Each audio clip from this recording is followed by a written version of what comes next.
How's it going, guys? Welcome to the CarPlace YouTube channel. Today, I'm at Jetour in Paro to take a quick look at the Jetour T1 and Jetour T2 and break down the fundamental differences for you guys so that hopefully by the end of the video, you'll be able to understand which one is for which type of buyer. So kick back, relax, subscribe to the channel, and let's take a look. The CarPlace.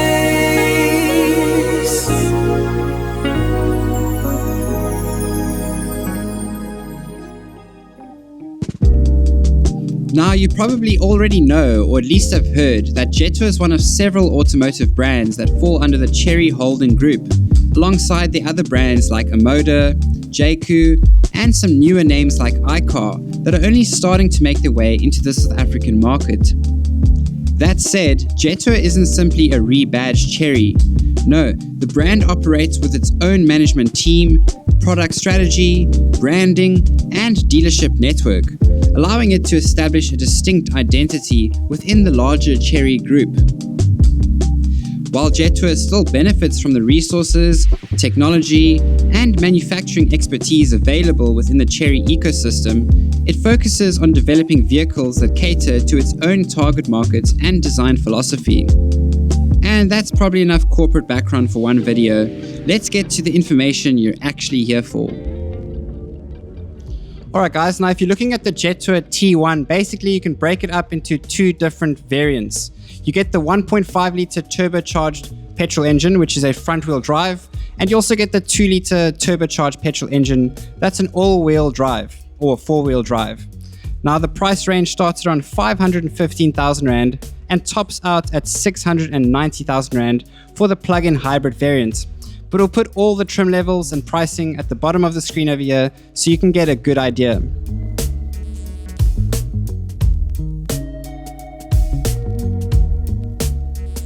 Alright, then we have the Jetour T2, which comes in 5 different variants or trim levels.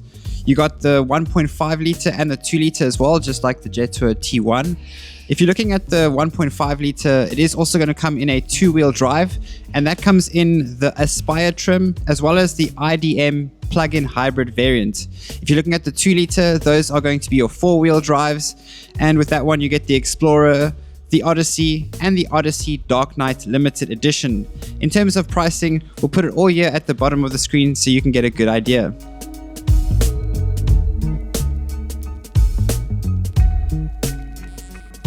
Alright, then if fuel economy is a concern of yours, the T1's 1.5 litre front wheel drive will give you around 7.6 litres per 100 kilometers. If you're looking at the 2 litre T1, which is an all-wheel drive, you're looking at around 9 litres per 100 kilometers.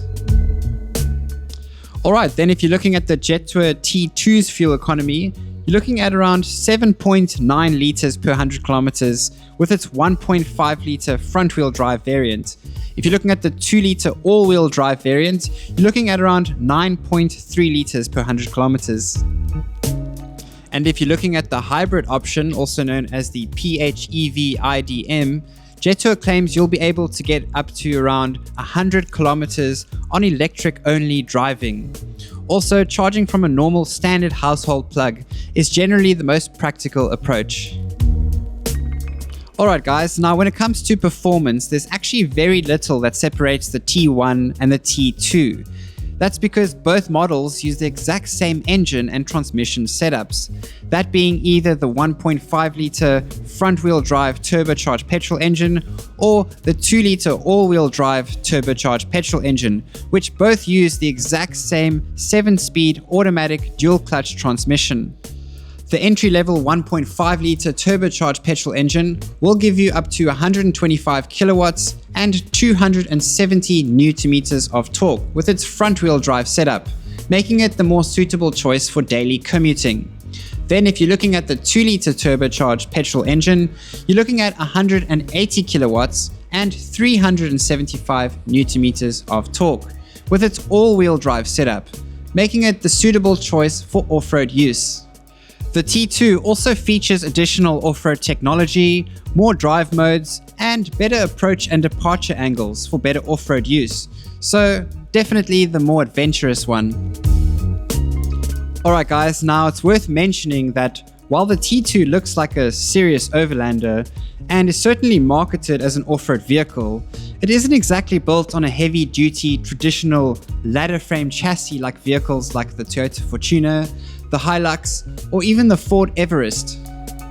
Instead, it uses a unibody construction, which generally offers better comfort and handling on the road, but isn't exactly designed to withstand the same level of punishment as a ladder frame vehicle in extreme off-road conditions. With that said, most people who are looking at buying a T2 probably aren't planning on tackling hardcore terrains very often. For gravel roads, camping trips, overlanding, and the occasional off-road challenging obstacle, it should be more than alright for the vast majority. One thing that has sparked quite a bit of discussion online is the T2's payload capacity, which is apparently only 375 kgs on the 2-litre all-wheel drive models. Payload refers to the amount of weight the vehicle can legally carry, including passengers, accessories, cargo, and luggage. So, while 375 kilograms might sound like a lot, if you add in 4 adults with their camping gear and their luggage and a few accessories, you can reach that limit very quickly. It's not exactly a deal breaker, but for someone who's traveling long distances and doing overlanding with a fully loaded vehicle quite often, it might be worth considering. But I think for the vast majority, it should be alright. Now, of course, the T2 is the more boxy design, with styling that people love to compare to the Land Rover Defender. On the T2, you'll get some 20-inch alloy wheels instead of 19-inch that you'll find on the T1. You also get a side-hinged rear tailgate, and you'll also find a full-sized rear-mounted spare wheel at the back instead of the space saver that you get under the boot mat of the T1. Another noticeable difference can be found on the front grills. Whereas on the T2, the one that you're looking at right here, right now, you have these sort of individual blocks for each letter of the Jetour badge. Whereas on the T1, the entire badge or name is embedded into a single rectangular or horizontal block.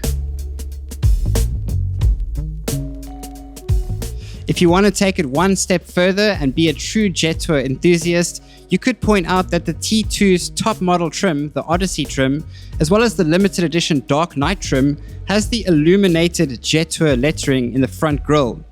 Also, when it comes to the T1's IDM hybrid variant, they replaced the entire horizontal Jetour lettering in the front with a illuminated horizontal light bar that looks really futuristic and awesome.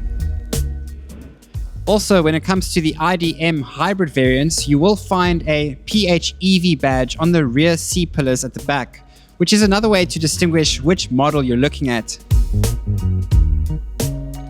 Alright guys, now when it comes to the interior, both models are actually very similar inside. Both get a 15.6-inch touchscreen infotainment system with wireless Android Auto and Apple CarPlay. Both also get a sort of hexagon-shaped multifunctional steering wheel, and it is wrapped in a very nice synthetic leather, which feels really high quality and just feels really good in your hands. You also got a cool chrome Jetour badge in the center over there, adding a nice touch of sophistication. Then just under your touchscreen infotainment system, you got some analog buttons over here. So not everything is sort of navigated through the center console or touchscreen infotainment system, which is really cool. Then just below that, you got your wireless charging pad over there. Just under that, you've got your gear selector. Just under that, you've got your drive mode selector, so eco or sport, etc, etc. Then you've got 2 cup holders just below that. Some more storage compartment space inside here, which is really a nice amount of space if I'm being honest.